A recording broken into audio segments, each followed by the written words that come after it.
আমার ভালোবাসার মানুষটির বিয়ে ঠিক হয়েছে আমারই বড় বোনের সঙ্গে। আপু সবটা জানে, আমাদের দীর্ঘ 2টি বছরের ভালোবাসার কথা।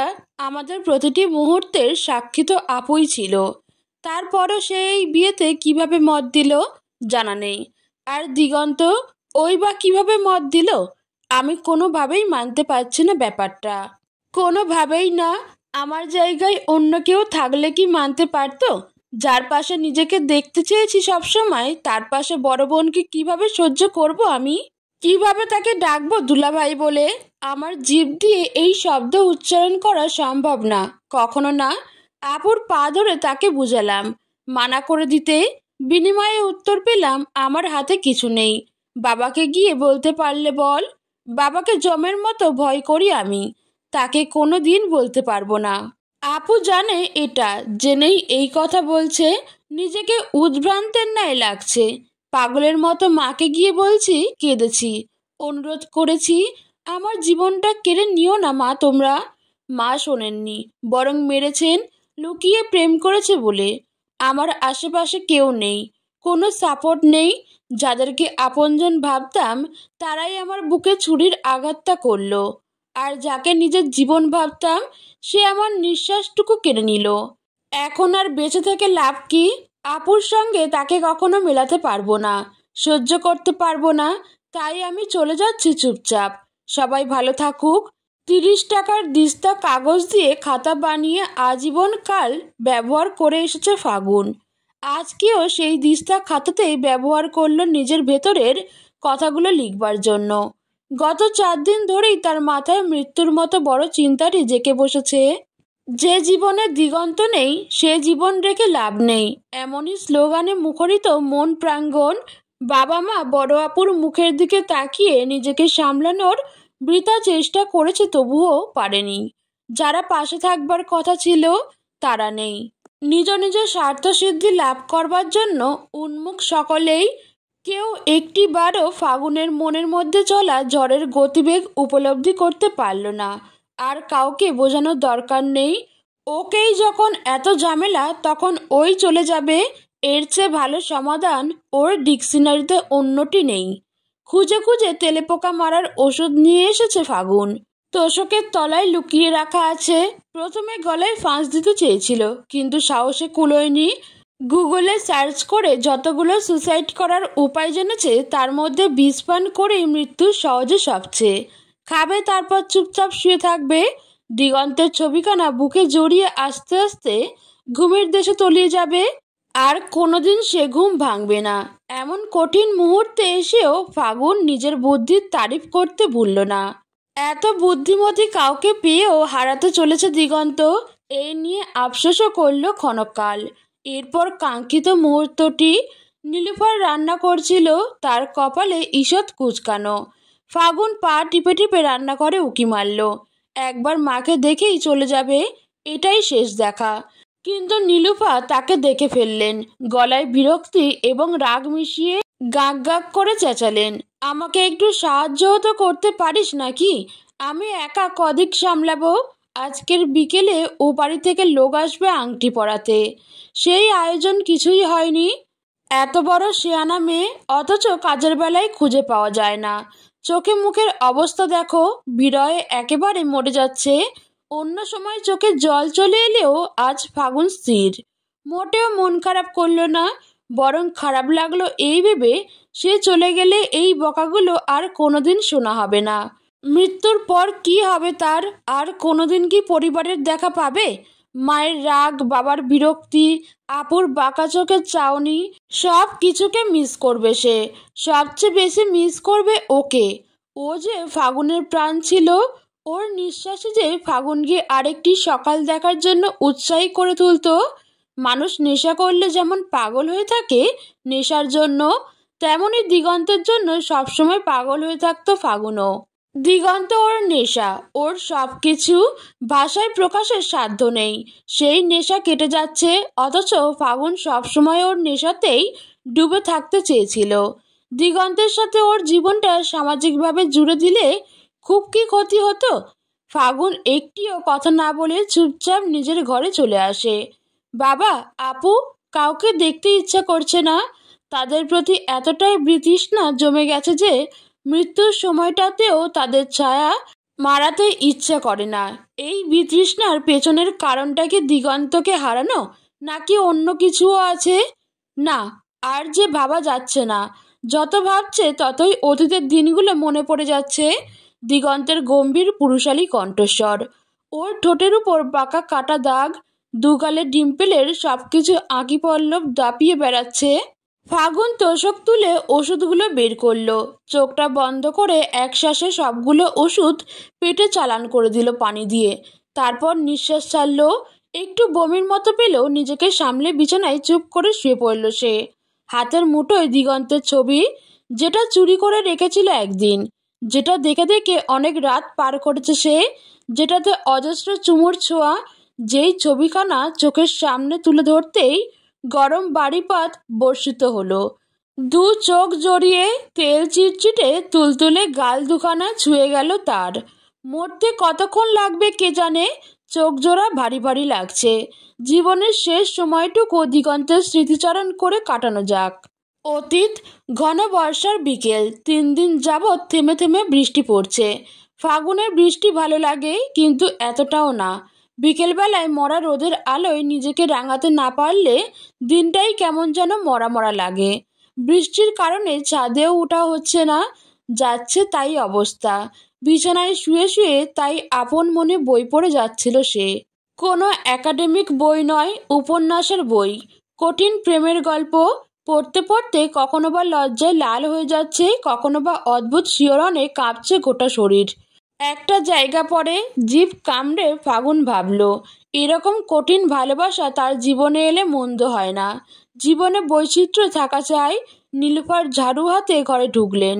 মেয়েকে এলোমেলোভাবে শুয়ে গল্পের বই পড়তে দেখেই চেঁচালেন, তুই আবার বই আনছিস? এসব কে দেয় তোকে? আজকে তোর বই? নীলুফার এগিয়ে আসতেই ধপ করে উঠে বসে ফাগুন। মা কেন যে এসব বই সহ্য করতে পারেন না জানা নেই ফাগুনের। লুকিয়ে লুকিয়ে বান্ধবীর থেকে ধার করে এনে পড়ে, কলেজের লাইব্রেরি থেকে এনে পড়ে, মাঝে মাঝে টিফিনের টাকা জমিয়ে নিজে কিনে পড়ে। দরজাটা লাগাতে আজ ভুল হয়ে গেছে। ইস রে!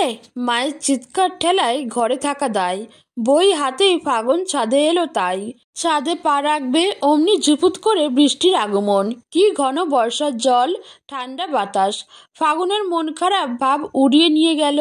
বইটা সিঁড়িঘরে রেখে নিজেকে নামিয়ে দিল খোলা আকাশের নিচে। দু হাত দুদিকে মেলে ধরে চরকির মতো ঘুরপাক খেতে লাগলো সে।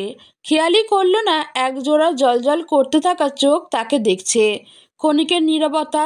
সিগারেট টানতে টানতে ছাদে এসেছিল দিগন্ত। 2 দিন আগেই ঢাকা থেকে বাড়ি ফিরেছে সে। পড়াশোনা শেষ করে বিসিএস এর জন্য প্রস্তুতি নিচ্ছে দিগন্ত। বয়সটা ভালোই, অথচ ওর কৃষ্ণকালো চোখ জোড়া যেন শিশু মনের ইঙ্গিত দেয়। সিগারেট খেতে খেতেই বৃষ্টির নামা দেখল সে। সেই সাথে আরও একজনের উপর চোখ নিবদ্ধ হলো তার।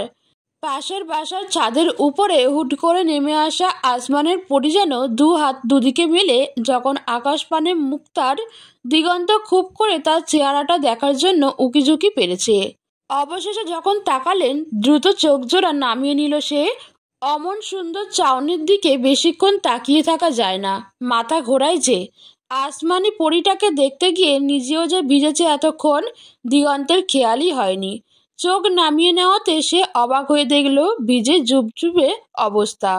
দিগন্তের হাসি পেয়ে গেল চট করে। এত বড় হয়েও বুদ্ধি হাঁটুর নিচেই রয়ে গেল। একটা ছোট্ট শ্বাস ফেলে সে ভিতরে যাওয়ার জন্য পা বাড়ালো। আরেকটিবার দেখতে ইচ্ছা করছে পরিটাকে, কিন্তু চোখ তুলে তাকানোর তীব্র ইচ্ছা যে অস্বস্তিদের কাছে পরাজয় স্বীকার করল।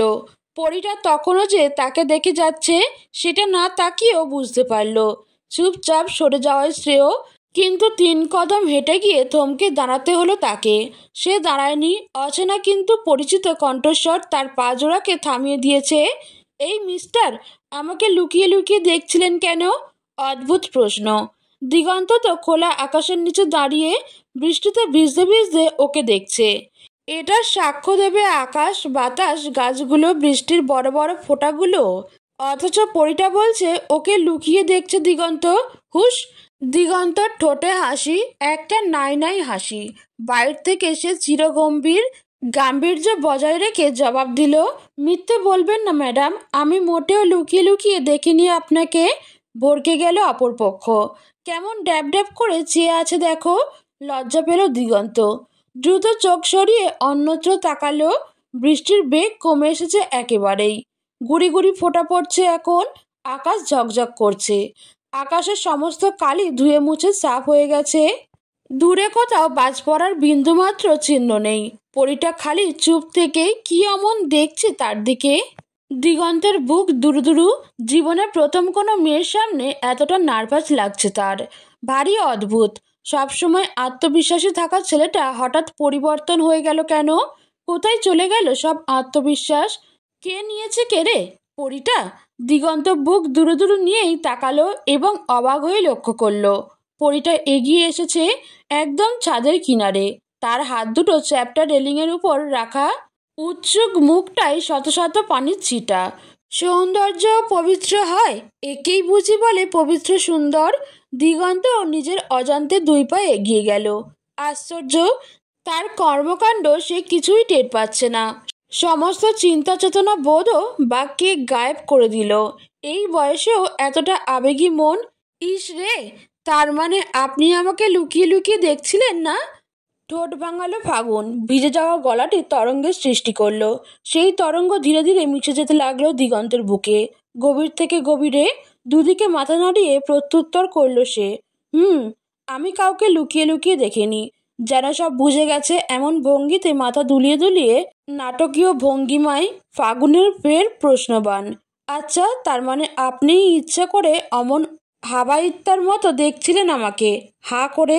দিগন্ত ভরকে গেল। বৃষ্টির কলতান শেষ। রোদ উঠেছে ঝিকমিক করে। আকাশে কোনো পাখিরও দেখা নেই। একজোড়া কপত কপতে শুধু দাঁড়িয়ে। কি যেন কারণে তাদের দুজনের মনের মধ্যেই শত ডানার প্রজাপতি উড়ে চলেছে। দিগন্তকে ভরকাতে পেরে ফাগুনের আনন্দ হচ্ছে মন বাড়িতে।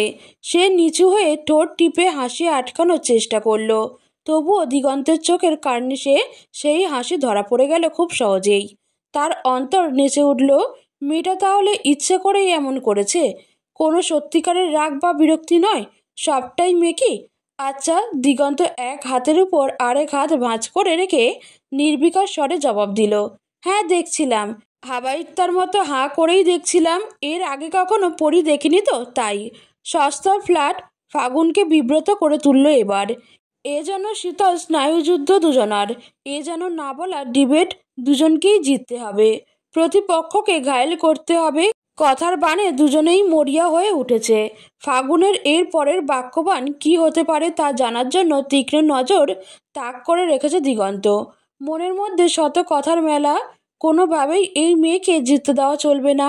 দিগন্তকে আশ্চর্য করে দিয়ে ফাগুন হেসে উঠল। খলখল ধ্বনিতে দিগন্তের আপদমস্তক শিরশিরানি অদ্ভুত। না, এই মেয়েকে কথার বাণে নয়, ভালোবাসার বাণে জর্জরিত করতে হবে। এই মেয়ে শুধু আসমানের পরীই না, দিগন্তের অন্তরতম প্রদেশের রানীও বটে। দিগন্তের শক্ত মুখ একটু একটু করে নরম হতে লাগলো। ওদিকে হাসি না আটকেই ফাগুন বলল, আমি আসমানের পরী? বহুবার শুনেছি, নতুন কিছু বলুন। সস্তা মার্কা ফ্ল্যাট করতে আসবেন না আমার সঙ্গে? মন ক্ষুণ্ণ হলো। দিগন্তের চেহারায় কি যেন একটা চট করেই উড়ে চলে গেল। একটু মলিন দেখল বই কি। ফাগুন সেটা লক্ষ্য করেই চুপসে গেল।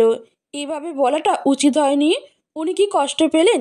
কথার প্রসঙ্গ ঘুরাতে নাকি ওনাকে কষ্টের হাত থেকে উদ্ধার করতে কে জানে কেন চটজলদি প্রশ্নবাণ ছোড়া শুরু হলো।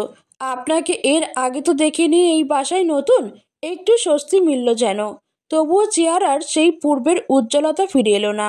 নিজের পুরনো খোলসে ফিরে গেল আবার। গম্ভীর কণ্ঠটি নাড়িয়ে জবাব দিল, আমার ফ্যামিলি মাস 2 আগেই উঠেছে। আমি 2 দিন আগে এসে জয়েন করলাম। ইস রে, বুকে গিয়ে লাগলো কি? ফাগুন গোল চোখে তাকিয়ে। কি ঘন সেই গলার স্বর, কি মাদক মেশানো। ফাগুনকে অদ্ভুতভাবে টানছে শুধু। এর আগে এরকম কখনো হয়নি। কাউকে একবার দেখাই তার প্রতি ভালো লাগা অসম্ভব। ফাগুন চট করে ঘুরে দাঁড়ালো। ওড়নাটা ঠিক করার বাহানায় বলল, বৃষ্টি তো শেষ হয়ে গেল, গরম লাগছে এখন। আমি নিচে চললাম। দাঁড়ালো না। পাশের বিল্ডিংয়ে একটি থমথমে মুখ রেখে সে দ্রুত পায়ে নিচে নেমে গেল। বুক চিরে বেরিয়ে আসা গাঢ় শ্বাসটাকে কোনোভাবেই আটকাতে পারল না দিগন্ত। মেয়েটার এমন হুড়মুড় করে চলে যাওয়ার মানে কি? সে কি দেখতে এতই অসুন্দর? তার সঙ্গে দাঁড়িয়ে 2 মিনিট কথা বললে ক্ষয়ক্ষতি হতো কিছু? হতো না। ভাবনাগুলো মন পিঞ্জরে বন্দি করে দিগন্ত পা বাড়ালো বাসার উদ্দেশ্যে। সিঁড়ি দিয়ে নামতে নামতে হঠাৎ করেই তার মনে পড়ে গেল মেয়েটার নামটাই জানা হলো না। কি আশ্চর্য! যাবেন না? শুনুন। আকুতিমাখা কণ্ঠস্বর। দিগন্ত নামতে গিয়েও থেমে দাঁড়ালো। ডাকটা তাকেই উদ্দেশ্য করা। মেয়েটা কি তবে আবার ফিরে এসেছে? দিগন্ত দ্রুত পায়ে ছাদে উঠে এলো। হ্যাঁ, ঠিক তাই। ওপাশের ছাদে চঞ্চল মুখখানা উন্মুখ হয়ে দাঁড়িয়ে, চেহারায় পানির ছিটে নেই, কিন্তু ভেজা, মায়াবিনী লাগছে। মায়াবিনী? ঠোঁট নাড়িয়ে বিড়বিড় করে উচ্চারণ করলো দিগন্ত। ফাগুন শুনতে না পেয়ে কান পাতল, প্রশ্ন ছুড়ল। কি বললেন? কিছু না বলে হালকা হাসলো দিগন্ত। হাসি ফুটে উঠল ফাগুনের ঠোঁট জোড়ায়। একটা বই এগিয়ে ধরে বলল, একটু সাহায্য করুন, বইটা আপনার কাছে রেখে দিন প্লিজ। আমার আম্মু একদম গল্প উপন্যাসের বই পছন্দ করে না। উনার তাড়া খেয়েই ছাদে এসেছিলাম। এই বইটা হাতের কাছে পেলে নির্ঘাত ছিঁড়বে। এটা আমার এক ফ্রেন্ডের বই। ছিঁড়ে গেলে ওকে ফেরত দিতে পারবো না, ঝামেলায় পড়ে যাব। তাই আজকের জন্য এই বইটা আপনার কাছে রেখে দিয়ে আমাকে একটু সাহায্য করুন। ফাগুন থেমে দম নিল। এক নাগাড়ে কতগুলো কথা বলে গেছে। শ্বাস নিয়ে ফের মিষ্টি করে হাসলো। এই হাসি উপেক্ষা করার সাধ্য দিগন্তের নেই। সে হাত বাড়িয়ে বইটা নিল। 2 বিল্ডিং গায়ে গায়ে লাগানো। হুট করে কেউ দেখলে ভাববে একটা বিল্ডিংই বুঝি। তাই বই আদান প্রদান করতে কোনো সমস্যাই হলো না দুজনার। বই দিয়ে ফাগুন পুনরায় ঠোঁট ভাঙে। থ্যাংক ইউ, আপনি আমার অনেক উপকার করলেন। দিগন্ত গালে হাসে বলে, এরপর থেকে আর বই ধার আনতে হবে না। আমার কাছে প্রায় 500 বইয়ের কালেকশন আছে। আমার বাসায় এসে পড়তে পারবেন যখন খুশি। 500 বই? ফাগুন উল্লাসে ফেটে পড়ল। রীতিমতো চাপা চিৎকার দিয়েই কথাখানা বলল সে। বাপরে, এত বই আপনি কি করেন? খান নাকি মাথায় দেন? দিগন্ত স্মিত হাস্যে বলল, খাইও না, মাথায়ও দেই না, পড়ি। পড়তে পড়তে জমিয়েছি 4 বছর ধরে। বই পড়া আমার জমানোটা আমার কাছে নেশার মতো। আপনার আম্মু কিছু বলেন না? ঝিলিমিলি চোখের তারায় হুট করে একটা কালো জাল ছড়িয়ে পড়ল। ভীষণ অন্যমনস্ক দেখালো দিগন্তকে। ফাগুনের নজর এড়ালো না। অবাক সে। কি এমন বলল যাতে মন খারাপ করতে হবে ওনাকে? উত্তরের আশায় অপলক চেয়ে রইল। দিগন্ত দৃষ্টি সরিয়ে নিয়ে হাসার চেষ্টা করল। মলিন হাসি, অস্ফুটে বলল, আমার মা নেই। একটা ঝটকা খেলে ফাগুন। অপ্রস্তুত হয়ে দ্রুত বলল, সরি, আমি জানতাম না আসলে। চট করে পরিস্থিতি অনুকূলে এনে ফেলে দিগন্ত। পুনরায় জলজলে হাসিটা সেলোটেপ দিয়ে ঠোঁটে আটকে নিল। এক হাতে চুলগুলো ব্রাশ করতে করতে বলল, বাদ দাও। তুমি যখন খুশি আমার বাসায় থেকে বই নিতে পারবে, বাসায় বসেও পড়তে পারবে।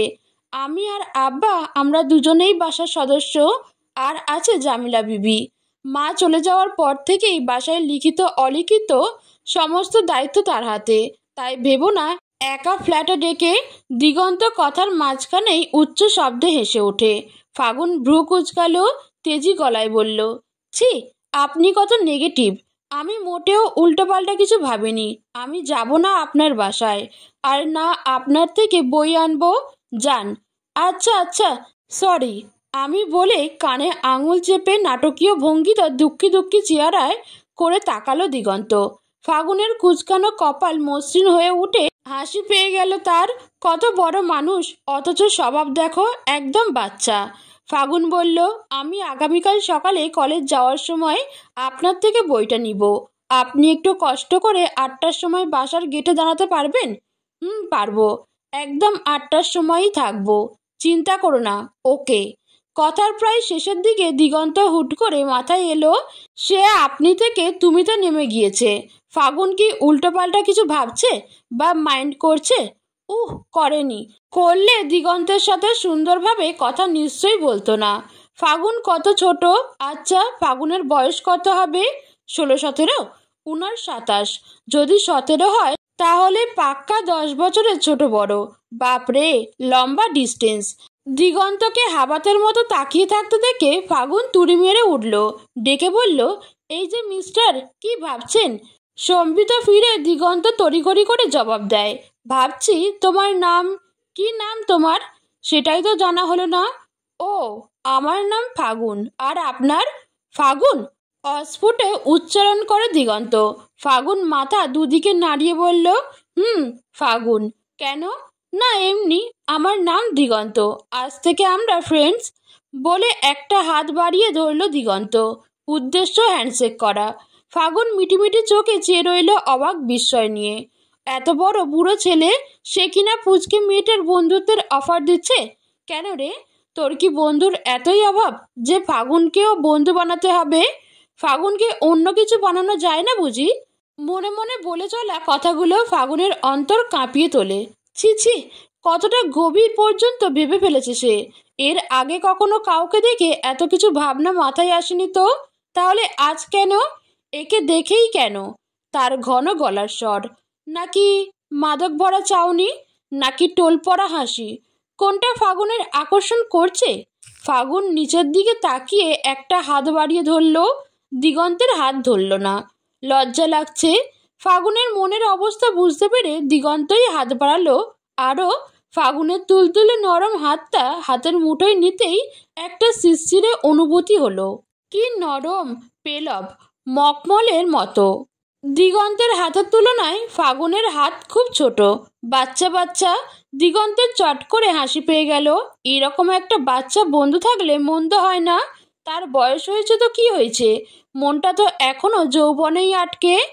ফাগুনের হাত ধরে উপর নিচ কয়েকটা ঝাঁকি দিয়ে ছেড়ে দিল দিগন্ত। ফাগুন চোখ তুলে তাকাতেই পারল না। এখন আসি বলে দ্রুত পায়ে সিঁড়িঘরে ঢুকে গেল। দেয়াল ঠেস দিয়ে দাঁড়িয়ে যে হাতটা দিগন্তের হাতের মুঠোয় ছিল সেটা চোখের সামনে তুলে ধরল। হাতটা তিরতির করে কাঁপছে। হঠাৎ করে নতুন সব অনুভূতিদের মেলা। ফাগুন ভাবছে, এদের সাথে সাক্ষাৎ করবে নাকি এড়িয়ে চলবে। ফাগুনের বড় বোন মিলি অনার্সে অধ্যয়নরত। মিলি দেখতে শুনতে সুন্দর, তবে গায়ের রংটা শ্যামলা। ফাগুন আর মিলিকে পাশাপাশি দেখলে সবার ঝোঁক ফাগুনের দিকেই থাকে বেশি। মিলি একটু ঘরকুনো স্বভাবের, কারো সাথে সহজে মিশতে চায় না। আরও ফাগুন সবসময় চড়ুই পাখির মতো ফুরুত ফুরুত করে উড়ে বেড়ায়, খুব চঞ্চল প্রাণোচ্ছল। কারো কঠিন মন খারাপও এক লহমায় দূর করে দিতে পারে সে। এই নিয়ে মিলির চাপা রাগ হয় মাঝে মাঝে। পারিবারিক অনুষ্ঠানে যখন সবাই একত্র হয় তখন মিলির চেয়ে ফাগুনের আধিপত্য বেশি। সবাই ফাগুনকে চোখে হারায় যেন। সবসময় ফাগুন ফাগুন করে মুখে ধোঁয়া উড়ায়। মিলির বিরক্ত লাগে। সে বড়, তাকে কেন কেউ এত সমাদর করে না? কেন সব ভালোবাসা আদরের ভাগিদার একা ফাগুনই? অবশ্য কাউকে কিছু বলে না মিলি। নিজের মনে চলে হিংসাত্মক তৎপরতাগুলো প্রকাশ পায় না। যেভাবে ঝড়ো বাতাসে মোমবাতি নিভে যায় সেভাবেই তার মনের রাগগুলো উবে যায় একসময়, শুধু রয়ে যায় এক রেশ। মিলি ফাগুনকে যতটা অপছন্দ করে, ফাগুন তার বোনকে ঠিক ততটাই পছন্দ করে, ভালোবাসে। বোনের জন্য জান হাজির সবসময়। নীলুফার প্রথম থেকেই রাগি রাগি। তার দুই মেয়ে কেউই তার ধারে কাছে ঘেঁষে না। মিলি যাও বা মেশে, ফাগুন তো কাছেই যায় না। মায়ের সবসময়কার বকবকানি আর গজগজ রাগ ফাগুনের ভালো লাগে না। তাই বাসার বন্ধু যেন মিলি। মিলির সাথে যত আড্ডা গল্প দুষ্টুমি ফাগুনের। এক্ষেত্রে মিলি নির্বিকার, কখনো ফাগুনকে বুঝতে দেয় না ফাগুনের সৌন্দর্য তাকে ঈর্ষান্বিত করছে কতবার। মিলির বাবা জাহিদ হোসেন পারতপক্ষে তাকে শুধু মিলির বাবাই বলা চলে। মিলিকে তিনি যতটা ভালোবাসেন ফাগুনকে তার কানা করিও বাসেন না। ছোটবেলা থেকেই ফাগুন বাবার অনাদরে বড় হয়েছে। পেটে ভাত, মাথার উপর ছাদ আর পড়াশোনার খরচ বহন করলেই বাবা হওয়া যায় না। তারই বাস্তব উদাহরণ জাহিদ হোসেন। তিনি ফাগুনের সমস্ত দায়িত্ব ঠিকঠাকভাবেই পালন করেন। তবুও বাবা মেয়ের মধ্যে আকাশ সমান দূরত্ব। কোনোদিন তাদের এক ডাইনিং টেবিলে বসে খেতে দেখা যায়নি। ফাগুন প্রায় সময় ওর নিজের ঘরেই লাঞ্চ ডিনার সেরে ফেলে। আপাত দৃষ্টিতে ফাগুনকে ভীষণ হাসি খুশি একটি মেয়ে দেখালেও তার দুঃখের গল্পগুলো শুধু স্নুপি জানে। স্নুপি ফাগুনের আদরের কুকুর, 6টি বছর ধরে ওকেও পালে, ঘরে আটকে রাখে না, বাইরে ছেড়ে দিয়েই। স্নুপি প্রতিদিন 3 বেলা আসে, খায়, তারপর আবার চলে যায়। মাঝে মাঝে অলস দুপুরে অলস্য ভরা শরীর নিয়ে খেয়ে শুয়ে পড়ে বিছানার এক কোণায়, ফাগুনের গা ঘেঁষে। সেদিন ভাত ঘুম হয় না। স্নুপির সঙ্গে সুখ দুঃখের নানান গল্প করতে করতে সন্ধ্যের আগমন ঘটে। এ বাড়ির সবার সঙ্গে পরিচয় তো ঘটল, একবার চলুন ও বাড়ির 3 জনের সঙ্গে পরিচয় করিয়ে দেই। দিগন্ত, পুরো নাম দিগন্ত আহসান, ওর বাবা হামিদ খান। কি অবাক হচ্ছেন এই ভেবে যে বাবার নামের শেষে খান আর ছেলের নামের শেষে আহসান? অবাক হওয়ার মতো বিষয়। এর পেছনেও আছে ছোট্ট একটা গল্প। দিগন্তের এই খান ট্যাগটি কেন যেন পছন্দ নয়। তার মতে তার নামের সাথে এটা যায় না, মেশে না। আজকাল নিজের নাম নিজেই রাখে কত শত মানুষ। ঠিক তেমনইভাবে দিগন্তের নামের শেষে আহসান ট্যাগটিও জুড়ে দিয়েছে সে। 3 রুমের বড় ফ্ল্যাট জুড়ে এই 2 জন মানুষের বসবাস। বাবা একটি রুমে থাকেন, দিগন্ত অন্য রুমে। বাকি যে রুমটা পড়ে আছে সেটাই বইপত্র দিয়ে ঠাসা। জামিলা খালা প্রায়শই চিল্লাচিল্লি করেন। শত শত বই গুছিয়ে পরিষ্কার করে রাখা কি কম কষ্টের কথা? দিগন্তকে বারবার বলেন অপ্রয়োজনীয় বই বিক্রি করে দিতে। দিগন্ত কানে তোলে না, তার কাছে সবই প্রয়োজনীয় বই।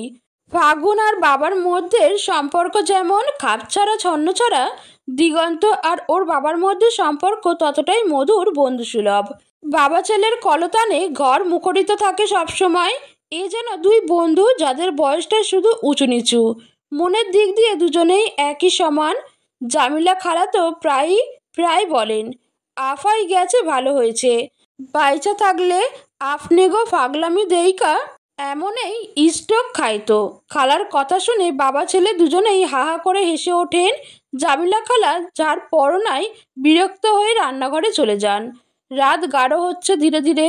ফাগুন ঘরের জানলাটা খুলে অপেক্ষা করছে স্নুপির জন্য। সে পাঁচিল টপকে কার্নিশ দিয়ে কি করে যেন উঠে চলে আসে।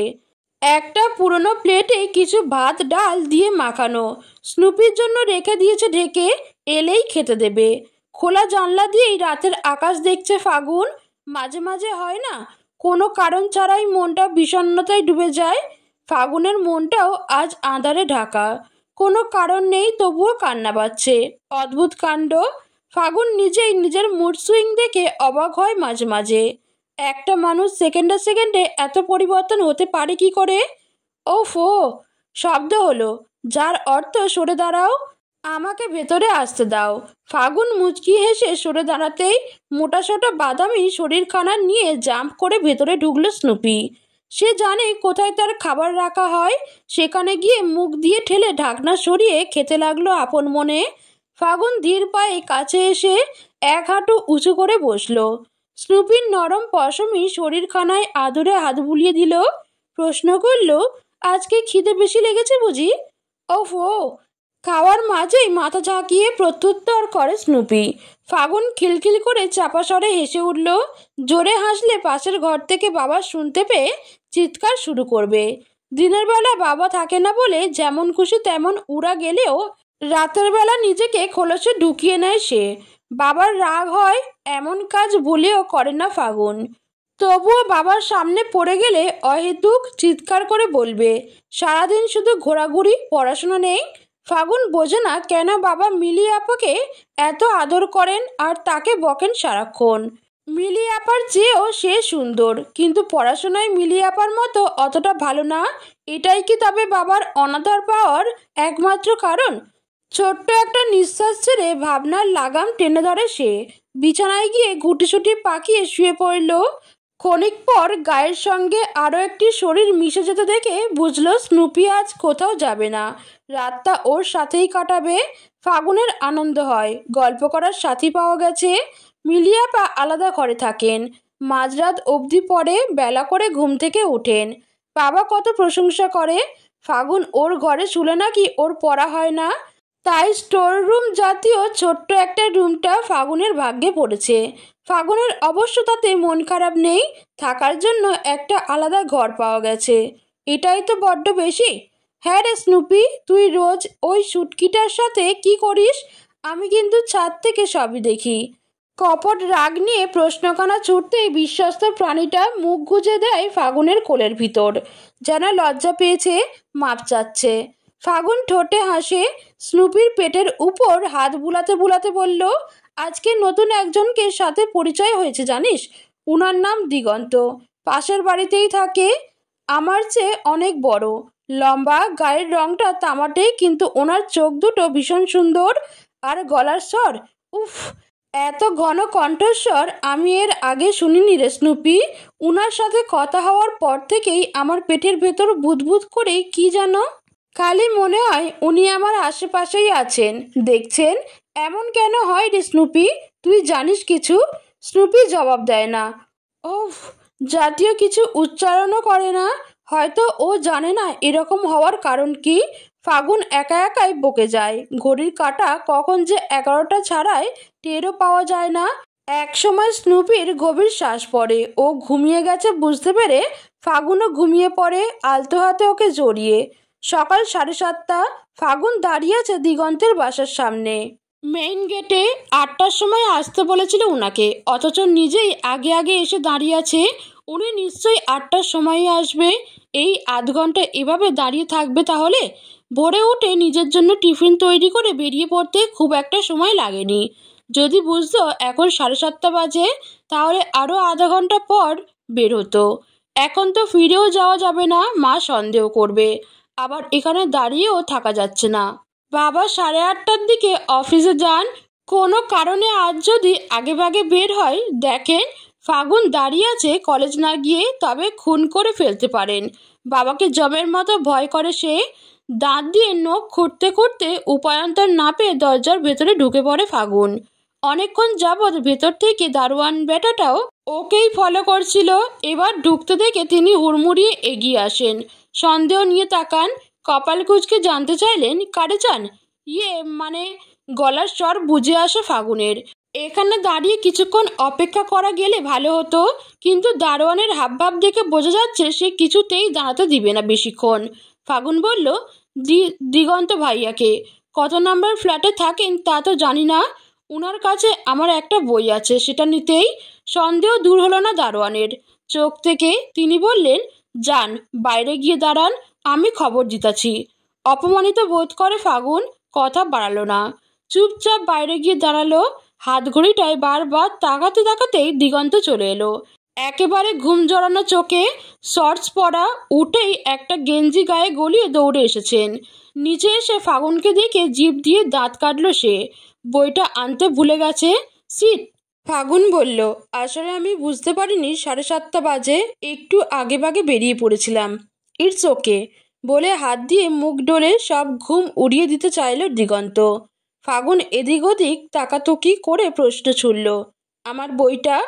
দিগন্ত অপরাধী কণ্ঠে বলল, আমি না, তাড়াহুড়ো করে নেমেছি তো, তাই আনতে ভুলে গেছি। তুমি 1 মিনিট দাঁড়াও, আমি এক্ষুনি। থাক, লাগবে না আজকের আর। কথার মাঝখানেই ফাগুনের ঠান্ডা কণ্ঠস্বর। দিগন্ত হুড়মুড় করে বলল, না না, আমি এনে দিচ্ছি তো। বললাম তো আজ লাগবে না। এবার খানিকটা শক্ত গলা। দিগন্ত চুপসে গেল, নিভে যাওয়া গলায় বলল, ওকে, আগামীকাল দিলেও চলবে। আপনাকে গরুর মতো দৌড়াতে হবে না বই আনতে। আমি আমি গরুর মতো দৌড়াই? দিগন্ত হতভম্ব। ফাগুনের চোখ মুখ থেকে শক্তভাবে সরে গিয়ে দুষ্টু রেখা ফুটে উঠল। অন্যদিকে দৃষ্টি সরিয়ে স্মিত হাস্যে বলল, আপনাকে তো গরু বলিনি, আপনার দৌড়ানোকে বলেছি। পাগল গরু যেমন দিক বেদিক হারিয়ে দৌড়ায়, আপনিও সেভাবেই দৌড়ে এসেছেন। সেকেন্ডের বিরতি, তারপর দিগন্তের চোখ জোড়া নিজের দৃষ্টি মিলিয়ে নিয়ে শুধালো, আমি এত স্পেশাল কেউ না যে আমার জন্য এভাবে দৌড়ে আসতে হবে। আরও 5 মিনিট অপেক্ষা করাই যেত। কি যেত না? দিগন্তের মুখে কথা নেই, সে স্তব্ধ। এই পুচকে মেয়েটি কথার জালে ফেলে তাকে স্তম্ভিত করে দিয়েছে। ফাগুন মিটিমিটি হাসছে, তার ঝিলমিল করতে থাকা চোখ দুটো দিগন্তকে অন্যরকম আনন্দ দিল। মনে হলো এই চোখ জোড়ার সৃষ্টিই হয়েছে হাসি খুশি থাকার জন্য। এই চোখ জোড়াতে কখনো বর্ষা নামতে পারে না, দিগন্ত নামতে দেবে না। গলা খাকারি ফাগুনের। দিগন্ত সম্বিত ফিরে পায়। ফাগুন হালকা হেসে বলল, আজ আসি, কলেজে দেরি হয়ে যাবে। দিগন্তের ঠোঁটেও হাসি ফুটে উঠল। ফাগুন চলে যেতে নিলে নিজের অজান্তেই প্রশ্ন করল, কোন কলেজে পড়ো তুমি? ফাগুন পিছন ফিরে ভ্রু কুঁচকালো। তা জেনে আপনার লাভ কি? বন্ধু কোথায় পড়ে তা আরেক বন্ধু জিজ্ঞেস করার বারণ বুঝি? ভালোই কথা জানেন। ফাগুনের ঠোঁট ভাঙে হাসিতে, খলখল হাসি দিগন্তের প্রাণ ভিজিয়ে দিল। কলেজের নামটা বলে আবার পা বাড়ালো ফাগুন। দিগন্ত পেছনে আস্তে আস্তে ফের প্রশ্ন ছুড়ল, ছুটি হবে কয়টায়? হাঁটা থামালো না। হাঁটতে হাঁটতেই পেছন ফিরে তাকিয়ে ফাগুনের জবাব, আমাদের কলেজের সামনে ছেলেদের দাঁড়ানো নিষেধ। দাঁড়ালে ধরে নিয়ে বেদম কেলানি দিবে। অনেকদিন যাবৎ হাত পা ব্যথা করছে, একটু কেলানি খেলে মন্দ হয় না কিন্তু। পাল্টা জবাব শুনে ফাগুনের পা জোড়া থেমে যায়। দিগন্তও থামল। তার চোখে দিক দিক কি যেন জ্বলছে। ওই চোখ জোড়া সম্মোহনের মতো আমন্ত্রণ জানাচ্ছে ফাগুনকে। কিসের আমন্ত্রণ? ফাগুন দ্রুত নজর সরিয়ে নিয়ে দ্রুততার সঙ্গে বলল, আমি আসি। তারপর এক মুহূর্ত না থেমে লম্বা লম্বা পা ফেলে গলির মোড় ঘোরালো। রেখে গেল আবারও একটি থমথমে মুখ। মেয়েটা বারে বারে এরকম পালিয়ে যায় কেন দিগন্তের থেকে? দিগন্ত বুকের বাঁ পাশে হাত বুলায়, বিড়বিড় করে বলল, আজ যেতে দিচ্ছি, একদিন দেব না।